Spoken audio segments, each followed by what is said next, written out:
Congress party పాడి పరిశ్రమ chairman Gnaneshwar Mudiraj, Congress party అధ్యక్షుడు గడ్డం శేఖర్ యాదవ్ ఆధ్వర్యంలో రంగారెడ్డి జిల్లా శంషాబాద్ మండలంలోని తొండిపల్లిలో ఎంఎస్ కన్వెన్షన్ హాల్లో భారీ బహిరంగ సభను ఏర్పాటు చేశారు.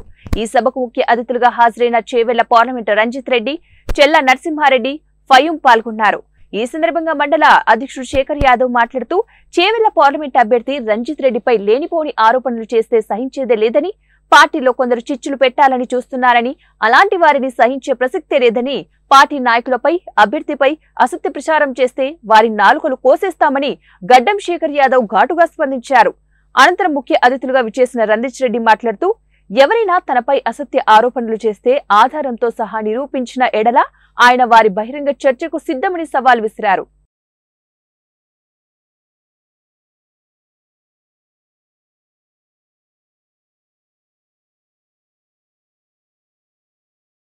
ఒక లోక్సభ ఎంపీ అంటే ఇది ఎంత కష్టమే.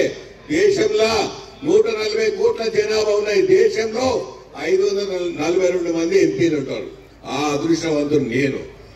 నేను వంతుని కావాలంటే మీరందరూ ఆదరిస్తేనే ఆ రోజు నేను అదృష్టవంతునైనా. ఆ రోజు ప్రమాణం చేసుకున్నా నా మనసులో, నేను నామమాత్రం అక్కడ ప్రమాణం చేస్తున్నా, నా మనసులో మొత్తం మీరు మెదిలిండ్రు, నన్ను ఆదరించిండ్రు, నన్ను గెలిపించిండ్రు. ఇక మీకోసం నా రాబోయే జీవితం మొత్తం అంకితం చేస్తా అని చెప్పిన, నా శ్వాస చేవెళ్ళ ప్రజలే అని చెప్పి హోర్డింగ్స్ పెడుతున్నా పెద్ద పెద్దగా. ఎందుకంటే ఎలక్షన్లు వచ్చినాయి కాదు, 5 సంవత్సరాలు నేను చేసిన పనితీరది, నేను చేసిన పనితీరు. రాబోయే ఎలక్షన్ కూడా కులమానం అదే కావాలి. ఎవరు మా పనితీరు మీద మీరు ఓట్లేయాలి, మా పార్టీ పరంగా మీరు ఓట్లేయాలి. ఏ పార్టీ ఏం చేస్తుంది మన దేశంలో అని చెప్పి మీరు ఆలోచించాలి. ఇక రాబోయే ఎలక్షన్ లో మన పోరు కాంగ్రెస్ పార్టీ, పోరు బీజేపీ పార్టీతో. ఒకవైపు లౌకికవాదం, మనము పేదల సంక్షేమానికి పెద్ద పీటేసిన పార్టీ కాంగ్రెస్ పార్టీ.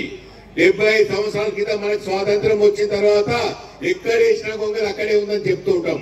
కానీ పార్టీలు ఏమన్నా కూడా కాంగ్రెస్ పార్టీ అప్పటికెళ్ళి ఇప్పటి వరకు ప్రతి మేనిఫెస్టోలో పేదల సంక్షేమానికి పెద్ద పీటేసింది. ఎందుకంటే ఈ దేశంలో పేదరికం ఉంది. మనమేమో పేదరికం ఉన్న ఈ దేశంలో సంక్షేమానికి పెద్ద పీటేయాలని చెప్తున్నాం. అవతల బీజేపీ పార్టీ ఉంది. బీజేపీ పార్టీ ఎన్నో రాష్ట్రాల్లో బీజేపీ పాలిత రాష్ట్రాలు ఉన్నాయి.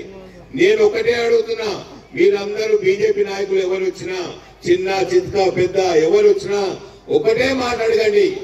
బీజేపీ పాలిత రాష్ట్రాలలో ఎక్కడైనా మొన్న రేవంత్ అని చెప్పిన 6 గ్యారెంటీ లాంటి స్కీమ్లు ఏ ఒక్క స్కీమ్ అయినా ఎక్కడైనా ఉందా అడగండి. ఉంటే నేను ఛాలెంజ్ చేస్తున్నా, ఒక్క రాష్ట్రంలో కూడా బీజేపీ పాలిత రాష్ట్రాలు ఎప్పుడు సంక్షేమం వద్దంటాయి. కేంద్రంలో మొన్న 10 ఈ రోజు ఒక మంచి ముహూర్తం ఉంది, మంచి గడియ ఉందని చెప్తే మా తాండూరు స్థానిక శాసనసభ్యులు అన్న మనోహర్ రెడ్డి గారు, మా రాజేంద్రనగర్ మన నియోజకవర్గ ఇన్ఛార్జ్ జ్ఞానేశ్వర్ గారు, చేవెళ్ల నియోజకవర్గ ఇన్ఛార్జ్ భీం భరత్ గారి సమక్షంలో ఇవాళ ఒక నామినేషన్ వేయడం జరిగింది. 25 తారీఖు రోజు పెద్దలు గౌరవనీయులు పెద్దలు రేవంత్ రెడ్డి గారు సమక్షంలో సోదరుడు జ్ఞానేశ్వర్ గారు, మన డిసిసి అధ్యక్షుడు చెల్ల నరసింహారెడ్డి గారు, డిసిసి వికారాబాద్ అధ్యక్షుడు కేఎల్ఆర్ గారి సమక్షంలో పెద్దలు గౌరవనీయులు కాంగ్రెస్ పార్టీ సీనియర్ నాయకులు అందరి సమక్షంలో ఒక పెద్ద ఎత్తున ర్యాలీ తీసి మనం జ్ఞానేశ్వరన్న ఆ రోజు డైరీ ఫామ్ నుండి మనం హైదర్గూడ జంక్షన్ దాకా పెద్ద ఎత్తున ర్యాలీ తీశాను. సాయంకాలం రేవంత్ రెడ్డి అని వస్తుండో మన నామినేషన్ ర్యాలీ ఆ రోజు పెద్ద ఎత్తున పోదాం. మీరందరూ ఇంత పెద్ద ఎత్తున రావాలి, నన్ను ఆశీర్వదించాలి. నేను మీ ముందు నిలబడతా, మీరు నన్ను ఆశీర్వదిస్తా అని చెప్పి మీరందరూ నాతో వస్తా అని చెప్తే నాకు కొండంత బలం. ఈ కాంగ్రెస్ గలం దళం బలం అంతా నాకుండి ఇంకేం కావాలి? మీరందరూ నా వెన్నంటున్నారంటే మీరు రాబోయే 20 రోజుల మీద నా కోసం కష్టపడండి. రాబోయే 5 సంవత్సరాలు ప్రతి ఒక్కరిని కడుపులో పెట్టుకొని ఎన్నడూ ఏ ఆపద వచ్చినా నా ఫోన్ నెంబర్ చేయండి. నేను మీకు ఏ ఆపదలు వచ్చినా నేను మీ ముందుంటా అని చెప్పి ప్రమాణం చేస్తున్నా. చూసిండ్రు, ఓట్ల ముందు వచ్చి దండాలు పెడతారు, ఓట్లు అడుకుంటారు, గెలిచినా ఓడిపోయినా మాయమైపోతారు.